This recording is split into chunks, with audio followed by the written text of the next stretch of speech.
Good evening.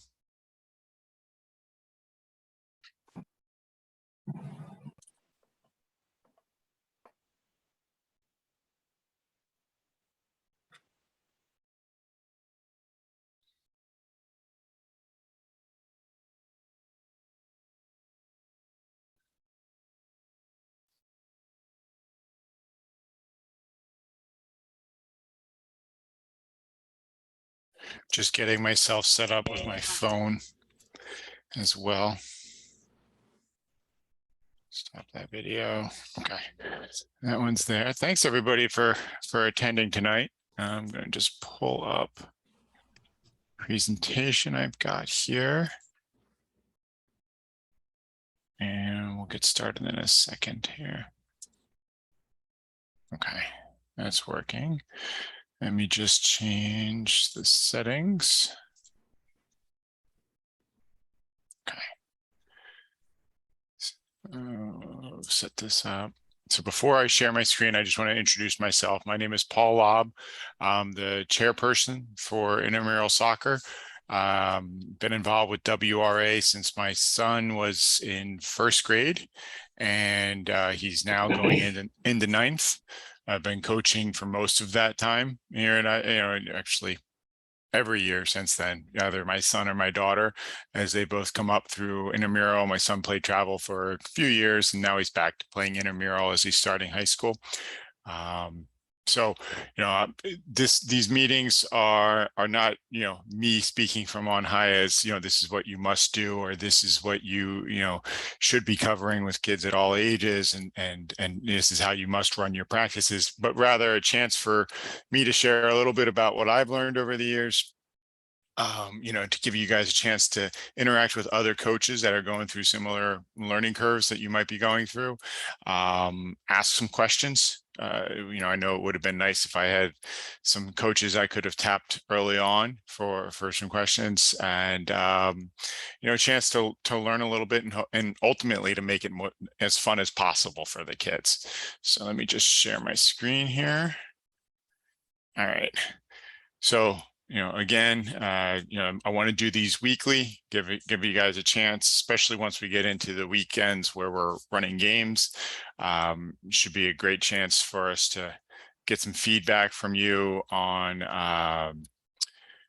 how things are going, where your struggles are, and such like that. So each week we'll kind of cover this as an agenda, go over points about practices, talk about games, and then open it up to any general topics that I have from the WRA intramural, and then throw it out to questions. But with that in mind, feel free to use the chat feature. I'm going to pull that up on my other screen.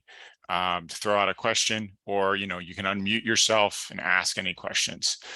And yeah, and ultimately, this is a chance for us to talk through things, but I do want to try to keep it to a half an hour. I don't want to take up a ton of time. If we're done in 20 minutes, fine. If we're done in 30, 35, that's fine. But I really don't want to make these long drawn out. I am recording them, so if you miss one, there is a chance to watch it. I will get them uploaded to YouTube. So one of the first things I wanted to point out is we do have a coaching resources webpage, and I can bring that up. Let me pull that on my other screen. So if you go to the main, let me see, like say you're here at Intramural Soccer. Switch it over. All right, to find the Intramural Soccer coaching resource page, just go under Soccer, Intramural, and then there's this coaching resources page. And here we've got links to the MOJO app that we recommend coaches to use. It's actually available for soccer, basketball, baseball, softball, pretty much all of the WRA sports, I think, except for field hockey. Although I'll admit, last spring when I was coaching my daughter's team, I did use the games from soccer and just morphed them for a little bit for field hockey, and it worked out really well. We also have links to US Soccer's grassroots coaching courses. There's an introduction to grassroots soccer coaching. It's an online course that you can take for free. It takes about a half an hour to listen and watch all the videos. It'll give you an overview of US Soccer's recommendations to coaches in this grassroots realm. But they also have a 4v4 course, a 7v7 course, a 9v9, and 11v11. And these are available online and in person. If you do want to take a course, if you do want to seek certification, WRA is willing to reimburse you for that effort. So if you go online, you want to take a course, you want to go in person, we have a couple of coaches that are seeking that this year that are going to try to take an in-person course or do some stuff online. So long as you get the certification and send in the certification, send in the receipt, let me know.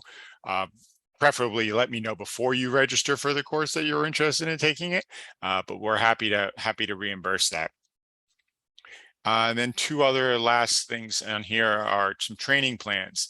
EPYSA is Eastern Pennsylvania Youth Soccer Association, for any of you who don't know. It's kind of our guiding group here in this area of Pennsylvania. With regards to everything youth soccer, whether you're intramural or your travel, we all register up through EPYSA, and they have a series of training plans. So U6 would be our youngest age groups up through maybe some first graders are still U6. So by U6, that means they're under 6 years old this year, meaning they're turning 5 this year. U8 is under 8, so they're turning 6 or 7 this year. U10 would be turning 8 or 9, et cetera, et cetera. Soccer's a little different than baseball and softball, which use terms like 10U, which means 10 and under. So it's just a little mental shift. So like the 8U would be good for our first and second grade groups. U10 would be good for our third and fourth grade groups, and then for our older groups, U12 matches what we're doing with our first trophy division. U15 would be somewhere between the U14 and U16, and then U19. I think they actually have one. I just didn't link to it previously. Another source of information, Massachusetts Youth Soccer is actually pretty well recognized, at least in the Northeast, if not across the country, as one of the leading youth soccer programs. They have some really good training plans there. So I just wanted to make you guys aware that this website is out here. These are links to all sorts of PDFs. Feel free to take a look at them. I am going to show you the MOJO app in a minute. So, that's why I have my phone dialed in. So I'm going to just come back to that. So we talked over the training plans from EPYSA and from Massachusetts Youth Soccer.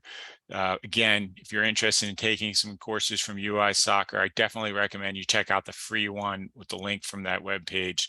They're available online. If you can do it in person, that is great. Okay, so let me see if I can set up the MOJO app here real quick. Let me share my screen. Start the broadcast. Let's see here. I'm just waiting for my phone to tell me that it's actually sharing, and so I see it here. Let me try that again. Yes, all right.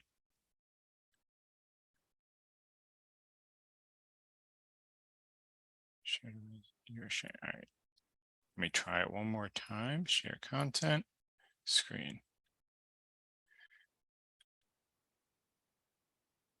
I'm not seeing it. Excuse me.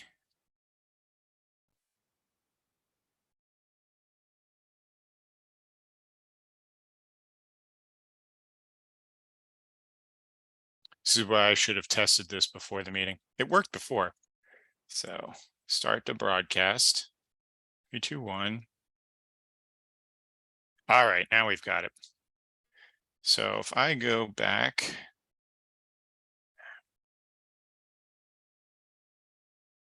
I go under, so I have the MOJO app installed right here. So I'm just going to start it up. It's a program that we actually pay for. I'm trying to see if I can get rid of my. There we go. Just toss it off to the side there. WRA, we actually have an agreement with them. We can create our own training plans. I have started creating training plans, but I want to walk you through when you create a team in MOJO. And I'm going to kind of do this quickly, but it does allow for some pretty neat things with regards to creating training plans. So what I did there is I just went in here. The first time you log in, it's going to take you straight to the create team window. Otherwise, you can go to your own profile and then hit the create team link. You select soccer. Most of the people probably on the call are coaching first, second grade, maybe third and fourth grade. So, 6 to 7 year olds. Most of our teams have between 10 and 12 kids. For one of the important questions that we get is how long should we have our training sessions? I recommend for first graders, you aim for 60 minutes. For second graders, you aim for 75. And for third and fourth graders, you could probably hit 90. I would expect the first few weeks, they're not going to be ready to go that full time though. So if after 45 minutes, it's pretty clear the kids are done, let them play a scrimmage for a few minutes and then you let them go before anybody gets hurt. But that's kind of my rule of thumb. For first graders is 60 minutes, second graders 75, and older kids, you can go 90. There's different levels of players. I honestly think the beginner is perfectly adequate for what we do here in Intramural. And then it's going to ask you if you're a parent. This is MOJO is trying to make it easier for parents. I'm going to go ahead and hit no here, but feel free to explore that. It's going to ask you to add parents rosters. If you want to share out your MOJO information, there is a link after you create the teams. But if you want to put some people like assistant coaches into here, so you can share training plans, you can do it here and then, have that sent to them. Last thing is a little advertisement for their MOJO Plus, which is an at-home training plan system. It's pretty good. And it's got a 7-day free trial if you want to take a look at it. All right, so you're all set then. So we've created our team. So after I create my team, I'm going to hit the little pencil icon next to the my team name, and I'll give it a name. So say I'm doing the Robins in first grade or something like that. The next thing I'm going to do is I'm going to use this org affiliation. So if I go in there and I can do a search, you can definitely do a search for whip pain. Oops. And there we show up, even if I mistype it, and you can associate your team with whip pain. And what's nice about that is if I leave it as affiliated with whip pain, I can go in here, okay, team has been updated, and say I want to hit the little plus sign here next to up next, I can create a practice. Say I'm practicing, Tuesday. And I'm going to run, it doesn't really matter. I don't know why it asks you for the time other than it's trying to maybe do some sort of scheduling for you. Set it for 6 o'clock on Tuesday. I'm not going to worry about messaging the team right now because I didn't set it up here. And now I can, how would I like to make this plan? So by setting it up as or associated with whip pain, when I select focus area, I can actually do the from my org at the top. And you'll see that there's some basic whip pain training plans that I've created as the chairperson for Intramural Soccer. I've actually created, this one training plan, and my goal is to put out training plans for different age group players throughout the season, so you guys can use that. If you don't like the training plan that I've created, you can certainly create your own. You can use one of the recommended ones. Certainly play around in that. I'm not going to spend too much time because I am halfway through our time here tonight, and there's some other things I want to tackle. But I also just wanted to pull up real quick. US Soccer actually has all of their U6, U8, U10, all of their different practice plans are available right here in the MOJO app, which is a really nice addition that I just found. So there's there's a lot that you can do within this MOJO app. I would highly recommend you download it and give it and play with it a little bit. Maybe this week, take a look at it and see if you want to try to use it for your first session, see how it goes. One frustration I know I had when I first used it was it gave me a lesson plan that had me changing cones every 15 minutes, and that was a little hard. So what I found was if I put a little bit of time ahead, looking through the different activities, I could get rid of find a bunch of activities that all kind of use a similar layout.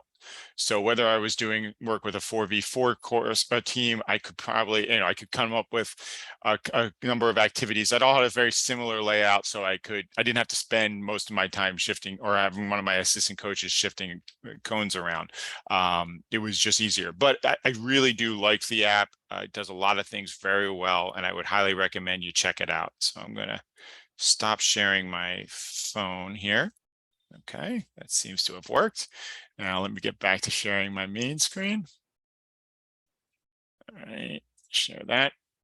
Okay, so there are links to the MOJO app on our coach resource page, both to the Apple Store and to Google Play.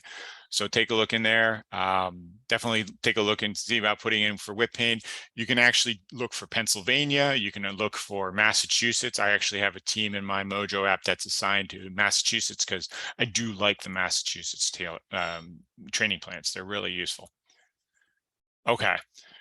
I'm not sure how many of you are not doing first and second grade. I think most of you are. But one thing I really want to stress is concentrate on the technical aspects of soccer. Make it about dribbling, passing, and shooting. If we can, ultimately we want this to be a very fun experience for the kids. We want them to enjoy playing soccer, want to keep playing soccer. Some of these kids may go on to play travel. Some of them may go to play for their middle school. They may play for high school. Very, very few may end up playing in college. I know there has been one WRA soccer player who's made it to the Major League Soccer, but yeah, I think he was a substitute. He was kind of a bench player for the most part. So, keep the sports fun for the kids, and hopefully they'll play it throughout their lives. I mean, I know when I was growing up, I only ended up playing 1 year of organized soccer, but I know I've been coaching long enough and enjoying this long enough that I actually have a group that I play with on Sunday mornings. We get together and play pickup. There's different skill levels, but if you can concentrate on the technical skills that the kids need to play the game well, they're going to play it. They're going to have more fun, which means they're going to play it longer. And hopefully, they continue to play it well at a high level. Just a couple of points here. Dribbling with all parts of the foot, whether that's the inside, the outside, the bottom of the foot, the laces of the foot, talking about dribbling near, dribbling far. There's definitely some YouTube videos out there on passing and shooting. I definitely recommend you concentrate on starting with the instep. If they can hit the ball where they want it and actually have it go where they want it to go, that's going to be much more successful. And then talk to them about, dribbling into open space. Make them work on 1v1 opportunities. Take on a defender. And coach it from both sides. How's a person with the ball beat a defender? How does a defender channel an attack to where they want it to go, meaning away from the goal? For those of you who are working with the second graders and older, goalkeeping, make sure that they understand they need to be directly between the goal and the ball at all times, and don't let it through your legs. Just start with some basics. There's definitely some more goalkeeping coaching that you can provide at that level. We do require that those teams that are playing with goalkeepers, they must have, no kid is playing more than one half of a game as goalkeeper. They need to be playing in the field as well, and you need to switch it up. Now, once we get into the oldest divisions, the U15, the U19 that are playing with the SEPA League, there the kids can be more specialized. But up through U12, we do ask that goalkeepers switch and only play half of a game in goal. All right. Mostly though, when we get around to playing the game, is we got to give the kids no fear of failure. They're going to try things aren't going to work. That's fine. So if you know your teammates trying something and you're backing them up, what does that mean? Let the guy on the ball or the girl on the ball, challenge that defender, try to win something, try to do something. It doesn't always work, great, but when it does, celebrate it. Like I said before, dribble big versus dribble small. So you dribble big when you have a lot of open space and you want to cover a lot of territory. You dribble small when you know you're going to need to make changes. We're trying to get them out of doing swarm ball. I mean, I'm sure you've all seen it at the youngest age groups. Wherever the ball bounces around on the field, that's where, it's like something out of Charlie Brown's. There's just this big pack of kids and then the ball bounces around. So we're trying to get them to avoid that. Some defending points here. First defender is between the ball and the goal. Try to get side on to the attacker. And then the toughest one for most kids is be patient on defense. Let the attacker make a mistake and you'll win the ball most of the time. And if you haven't ever seen this, little diagram, this is the 4 phases of the game. If you do any sort of soccer coaching training, you're going to see this. You start from a defending, then you talk about transitioning to the attack. What do you do on the attack? What do you do when you lose the ball and you're transitioning to defense? It's a cycle, and especially as the kids get older in second, third, fourth grade, you can start talking about the different phases of the game so that they have an idea of what's going on and how they need to react at different phases. Okay, so we're at 9:23. I just want to reiterate the soccer coaching resources webpage is out there. Definitely check out the MOJO app if you can. And for this first week, I know we gave out a lot of bags of equipment this afternoon. We are going to have additional distribution times. I'm actually waiting for an order. I'm making use of the Dick's Sporting Goods coupon tonight to order a whole bunch more equipment. I should have that in the next couple of weeks to continue distributing that. We have plenty of balls. We have plenty of ball bags. We've got plenty of first aid kits. We're just short right now on cones. We have enough pennies. I'll probably still end up getting some more just because we need to replace some. But if there's other equipment that you might want, let me know. We'll see what makes sense as far as to how which ones we can purchase when and such like that. Let me see if I have any other. Yeah. So I'm at 9:24. I've covered a pretty good amount of stuff. This first one, I didn't get to go into a particular training plan in great detail. I will tackle them from time to time, week to week, but I want to give a chance to hear any questions that you guys might have on the phone or, any of the coaches on the phone. Do you guys have any questions? Hi, Paul. This is Justin McMahon. Can you hear me? Yes. I'm coaching the second grade girls, and I was an assistant last year for them when they were in first grade. In terms of the time, you mentioned 75-minute. Our practice is 75 minutes? It's whatever you want to set them to. My Okay. recommendation for second grade is 75 minutes. Okay.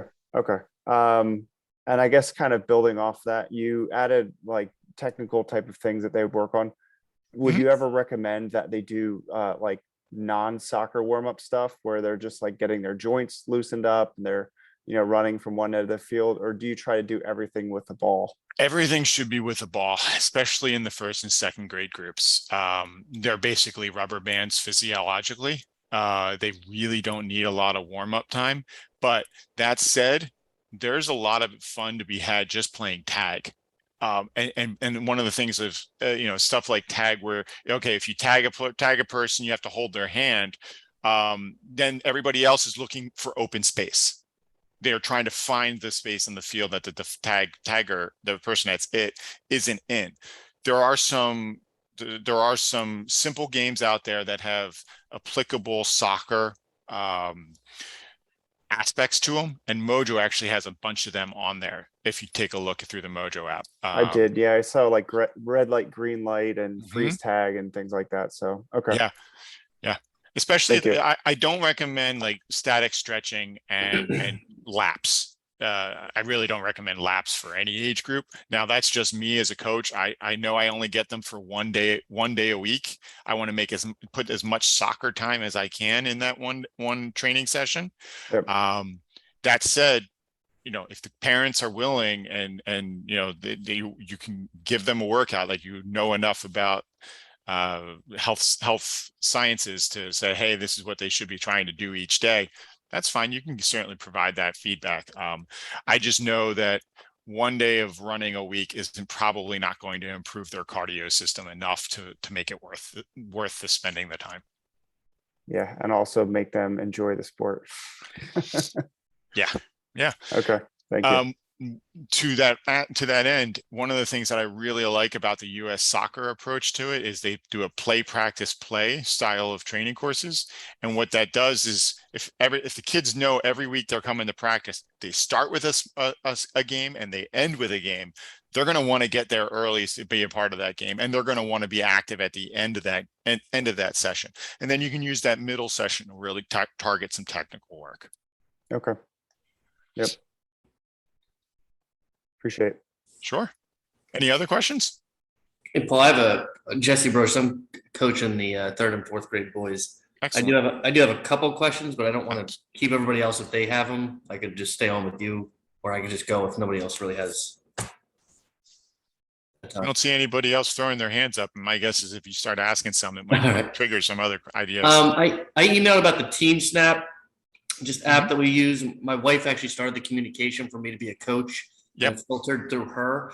Just communication. Like I want to communicate. I'm actually out of town on business this week, so I'm not able to do a Tuesday practice. I want to send a communication out. Do I need to build an email distribution list? Because I see everybody's separate email in the app, but I don't like, I can send a message through that, but I don't know if everybody has the app. What's the best way, in your opinion, to communicate with the team? So once a coach has done their background check and I get the confirmation from our background check coordinator, I make that available to the commissioners. They can assign that coach to a team. At that point, you're a manager, and I'm absolutely sure as a manager, you can send an email out to the entire team. I do know that Team Snap has a chat feature to it. Yeah. So for those families who do have the app, you can send a chat to them. I don't know if everybody on a team has access in the app to send an email to everybody. That's a good question, and I just don't know the answer to. I would explore that, because I do think where you're best off trying to keep the communication within Team Snap. Now, if it just doesn't happen, then yes, you can certainly pull down all of the emails and send an email out to the group. Yeah, I mean, I know everybody has email. I just don't know if everybody has Team Snap. So I'd rather my initial communication ensure that everybody has it. So that's fine. For now, I'll go into messages, emails, click plus sign, upper right-hand corner. You can. I can tell you. So when you click that plus sign, can you hear me? Yeah, I got you. Yeah. So when you click the plus sign, it'll let you type out your message. You click the to button, and it'll literally give you all of the. You can email everyone. You can email individuals, and it tells you how many people are assigned to each player. So if a parent has 2 different email addresses assigned to their account, you can kind of click and choose what you're sending to. Yeah, you got it. Got it. So that place where it said send a message, I just do that, but then the to selection, got it. Oh yeah, so I was going from the mobile app, but yeah. Yeah, so I'm just pulling it up. If you go from online, if you go to the app online, you can actually send a chat, and it'll send an email too. There's a bottom part that says post the chat and then send the email to everyone. So you can have both of it, like both of the things happening. I found it easier to do that through the computer than through the mobile app. But everybody got it because I got it twice and my husband got it. So everybody did get it. So I'm just curious, just talking about it here. Let me pull up my Team Snap. If I go in here under I'm not coaching my daughter's team, so let me see what I can do here under U12G. If I go under messages, I can hit emails. Let me see what this is going to do. I hit the plus, I can go in here. So yeah, so there you go. I can hit as a parent or a non-coach, I can go in here and I can select all players and hit OK and send an email to them. Yeah, You I'm know? trying to find that in mine. So again, I just went in, under overview, I went to messages. Actually, I think I first selected my team. There, let me go back. So yeah, up here at the top where I have my U12G, you can select which team. I went through my team options in here. Go into there, go into emails, and then hit the plus button. Yeah, mine is not like, I don't even have an option. I have messages. I can get to everyone. Are you in as the player or you? Because I don't know if that makes a difference. So that's what I'm trying to figure out, because my wife Yeah. made the initial. I'm in as the owner. I have Landon Broach's player, Jesse Broach's owner, but even when I click owner, I don't have, the only chat option I have is team chat. And then it says type a message, but then it's just the envelope to send. It doesn't give me a to option. So you don't even have an emails option there. I do not. And I even went back into like all the settings and everything, and that's fine. I mean, I can just pull everybody's and I'll figure it out. I just don't know why. And I see that you're on a iPhone. I don't know if it's a little different on Android.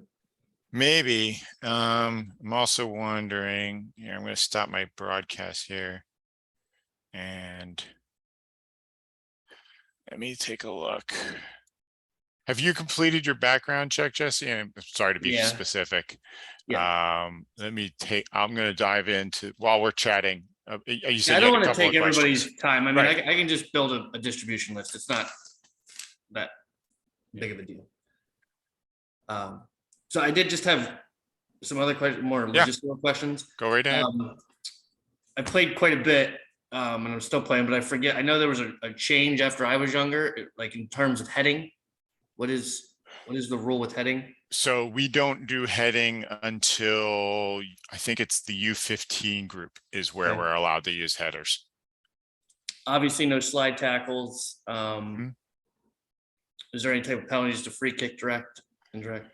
So at the 3rd and 4th grade group, we do not do penalty kicks. It's everything. If it's inside the box, there's a rule about it being moved to the edge of the box, and it's an indirect kick, or it might be a direct kick at that point. But there's no penalty kicks in the 3rd and 4th grade group. Okay. Obviously, shin guards. You said 75 to 90 minutes build up. You did kind of talk to it earlier. Cones, pennies, goals. I was actually driving in from Tennessee today, so I wasn't able to get over. When could I pick up some of those things to run a practice? I have to find a time when I can get over there. Nobody volunteered to help me as equipment director this year, so I'm running that. So it's whenever I can. Right now, I've got something Wednesday and Monday, and I think I might have something Thursday. There's a chance I might be able to do something on Tuesday. I just have to figure it out with my family. All right, just and I'm going to send it out to all of the coaches the next chance I can. All right. I am, again, I can't run practice, so I'll just respond to you that I'm away on business Tuesday, Wednesday. Okay. But I can do the first one. I was just curious about it. The MOJO answered a bunch of my questions. If you guys had like kind of a scope and sequence of things you want us to focus on, skills and just like team strategy. Anything future consideration or like tournaments or anything that we're preparing for that we need to help plan for or anything, or we're just kind of practicing in games and schedule? So right now it's practicing in games. Our 2 commissioners for the 3rd and 4th grade group, Grant for the boys and Dana for the girls, are considering doing an end of year tournament instead of the last couple of weeks of games. So basically, I don't know. Essentially those first 7-8 weeks of the season, the games just are a chance to explore playing 7v7, learning the different spaces, defending, midfield, forward, goalkeeper, how each of those layers build on into a soccer team. And then they're looking at either a 1 weekend tournament or a 2 weekend tournament towards the end of the year, where they'll actually they'll sort of play for, I mean, in some ways, everybody makes the playoffs anyway, and even in our older divisions. So it's kind of like just an end of season tournament. I don't know where they've gotten as far as those plans, though. Okay. But Grant should be able to answer for those in the boys teams, and Dana can talk to it for those in the 3rd and 4th grade girls. And then my only question was, we picked the time, right? Because they said, I'm assuming the way the email went out was you locked in certain coaches. There's 2 fields available. We pick the time for our team and we just communicate that. Yeah. So, the commissioners help arrange a day for you. And then each team in the 3rd and 4th grade, they get half of a field for practice, and you guys can set your times depending on when you and the families can make it. For the 1st and 2nd grade groups, on the Saturday games, the team will show up and will play on a pair of fields. So half the team will go to one field, half the team will go to the other field. For the practices, you just get one field to practice on. Got it. All right. Awesome. So yeah, there's definitely some technical questions that we have around Team Snap. The schedules, as Brett asked, the 1st grade boys, and older, we don't start games until after Labor Day. So we've got some time to get the schedule out. I know the commissioners are trying to work out, since a lot of the 1st grade and 2nd grade coaches coach team kids younger, we're trying to figure out how Team Snap works with a conflict report, so that when we put our schedules in, we can know, oh, well, this, the Atlanta United coaches got a conflict at 11 o'clock because their preschool or their pre-K kid is also playing at that time. So we need to make adjustments on schedule. So bear with us as we work through those technical realities that is working with Team Snap. But I think, the hope was that when the teams were announced, we'd at least have the first 2 or 3 weeks of the games laid in there. You can certainly reach out to your commissioner. Does everybody here know where to find the commissioner contact information? I'm seeing some head nods. Okay, good. Yeah, it's on the WRA soccer website. So we're safe to assume she's gonna, once it's all figured out, she'll put the games in the Team Snap, right? Correct. Okay, cool. The commissioners will put the games in the Team Snap. The coaches can put the practices in. Cool. Thanks, Paul. All right. So I know I need to continue following up with equipment, getting opportunities for everybody to grab at least a ball bag, get the balls, get some pennies.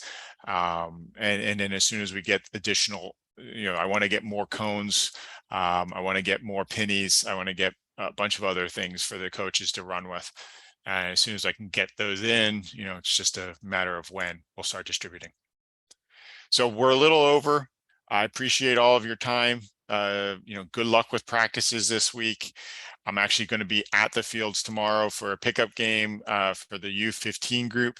And then Wednesday as well. I think at the moment I may be there. It's just, I've got some personal things. I may not be able to make that pickup. So if you're around tomorrow night, I'll be on the 9B9 trying to, organize the herd the cats there playing pickup, and feel free to stop over and we'll do what we can. But thank you to all of you for volunteering to be coaches this year. This program we've got over 1,400 kids in the program. This year and last year are our 2 largest ever, and we would not work without volunteers like you guys. Thank you, Paul. Where's the other meeting tomorrow night? The one that's at 7? Is that Sure. at the fields? That is at the fields. So that's the meeting with Neil Smart from Smart Soccer. It's, I believe, 7 o'clock is when he's planning on starting for the coaches in the older age groups, and just meet over by the playground. He's going to be using one of those fields in that area. Oh, and I guess I should mention one last thing. The fields may be lined tomorrow. I talked with our linesman, the guy Jason from, actually the name of the company is the Linesman, and so we went over the field layout. and he may be able to get out there tomorrow to get them all lined up. And once they're lined, then we can start moving the nets into place. So for tomorrow, you're probably going to be looking at using cones. There are some smaller non-netted, frames there, but the 7v7s and the 9v9 nets are not assembled at this point. Okay. Thank you, everyone. Appreciate your time. We'll talk again next week. And, as always, if you have questions, either send them via email or hop on this meeting, and I'll be happy to, answer them or at least discuss them as best we can. Great. Thank you. Thanks, Paul. All right, everybody. Good care. luck and have a good night.